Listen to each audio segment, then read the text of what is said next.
Hello, and welcome to the fifth episode of our pilot series called STEM Squared, a podcast that explores science, technology, engineering, and math education for teachers and learners. My name is Michael Hammond Todd. I'm a science educator and researcher. And in this final podcast, we are going to look at the M in STEM Squared. A lot of you are familiar with mathematics, but we're going to be talking about multicultural inclusion. Before getting into the importance of creating multiculturally inclusive lessons and activities for our students, it's important to be aware that the nature of STEM often has cultural dimensions to it. And so when we think of the nature of STEM, we oftentimes think that it's a cold, objective truths, impartial, of any kind of humanness to it, when in reality, cultures across the world approach science, technology, and engineering through their own cultural lenses. And we can give examples of that by how different countries engineer or build their transportation systems, diverse agricultural practices as it relates to food science, the management of wildlands and naturally protected zones, and the exploration of space in terms of forming collaborative partnerships, which we'll discuss later on in this podcast. But it's important to realize that the nature of STEM itself has cultural dimensions that encourage us to think about including more culturally diverse representation, which is the first area to be aware of in STEM education. And so a lot of research has talked about the importance of creating STEM lessons and activities for and by and about the diverse people that are involved in STEM. And that means creating learning activities not only for your diverse students, but to showcase the diversity that exists within the professional fields of STEM itself, which, when done well, can lead to increased interest and participation by K through 12 students in imagining themselves as STEM professionals. As STEM professionals and educators, we also need to be aware of the opportunities and barriers that the complex and diverse academic languages associated with each of the fields of STEM have as it relates to our culturally diverse and multilingual students. In research published by the National Academy Press in the United States, the authors noted that the academic language of STEM can be complex for the um, proficiency of multilingual learners. And it has been noted that, like our previous episode on exceptional STEM, that oftentimes new language learners, multicultural, multilingual learners, are oftentimes pulled for language instruction and remediation uh, during science and other STEM lessons. And this can have the same cascading effect over time that we observe in the field of exceptional STEM, whereby the lack of experiences and opportunities may be connected to lower participation rates and interest at the intermediate and secondary levels. And so the it's important to consider um, opportunities for multilingual learners to participate in STEM lessons. After the news break, we're going to talk about research that and opportunities for collaborative and multiculturally inclusive STEM.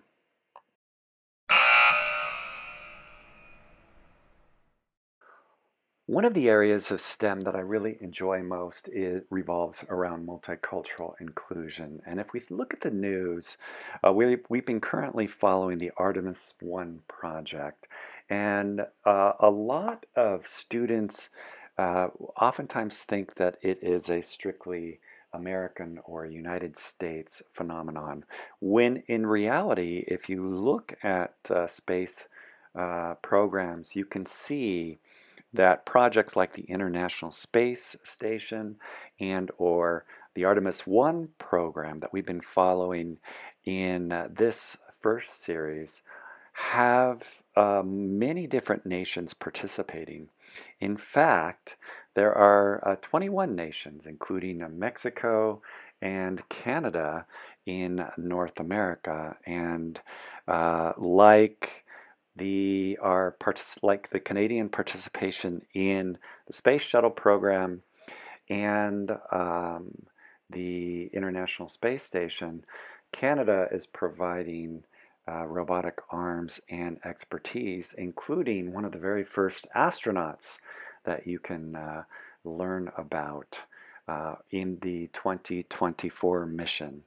And so, for educators and students, I would encourage you to explore something called the Artemis Accords, which is the collaborative document that 21 different nations around the world have signed on to in terms of exploring the lunar surface of the moon and working together to advance this scientific exploration.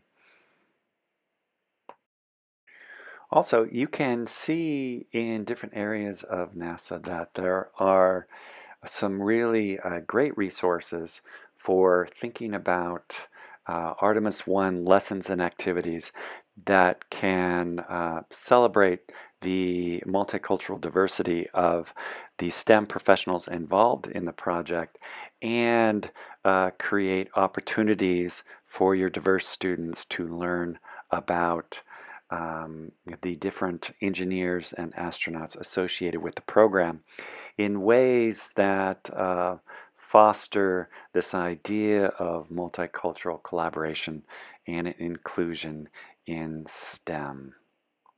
Let's get back to the podcast.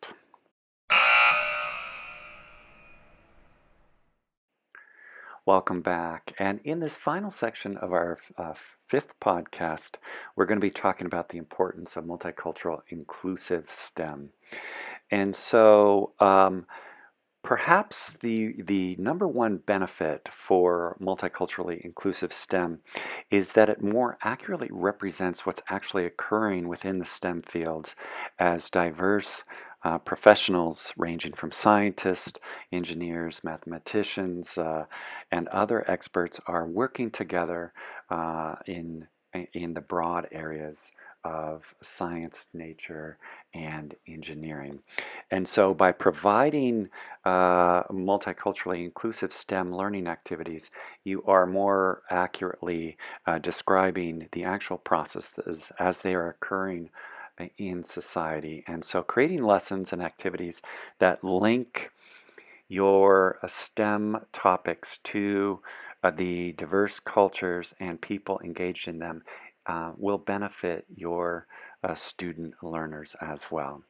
We should also remember in multiculturally inclusive STEM to include our new English speakers and our multilingual students as well. And so it's important to look for STEM activities and opportunities for bridging STEM knowledge and learning across different cultural and language divides. And so, just like we talked about in our fourth episode on exceptional STEM, in multiculturally inclusive STEM, we are working with our ELL teachers as full partners in order to enhance the opportunities for new English speakers and multilingual students to practice and develop and experience the rich academic language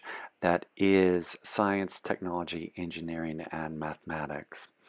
And so hopefully in your teaching you are including elements that are multiculturally inclusive.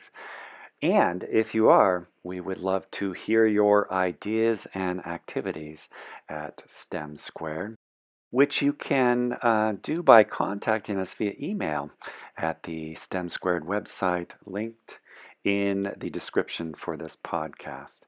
This concludes the first series of STEM Squared, an educational exploration of the cosmos that is science, technology, engineering, and mathematics, teaching and learning for students and educators. We are currently in the process of creating the second series called The Sun, a Child's First Star, and we're going to be looking at how the sun is an important first experience in understanding not only our local solar system, but stars in the rest of the universe. Series 2 will be slightly longer than our pilot series as we are bringing on additional panel experts in the field of science and education. We would also love to hear your ideas, and particularly the ideas of K through 12 students on topics and comments related to the sun and their interests in the second series. If it is already December of 2022, well then the holidays have come early and you can start downloading the second series. If not, we will see you in December for a journey to the sun, a child's first star. Again, this is Michael Hammond Todd broadcasting from the traditional First Nations territory of the Shivets in Utah and the Sunemuth on Vancouver Island. Keep looking up and we'll see you in Series 2.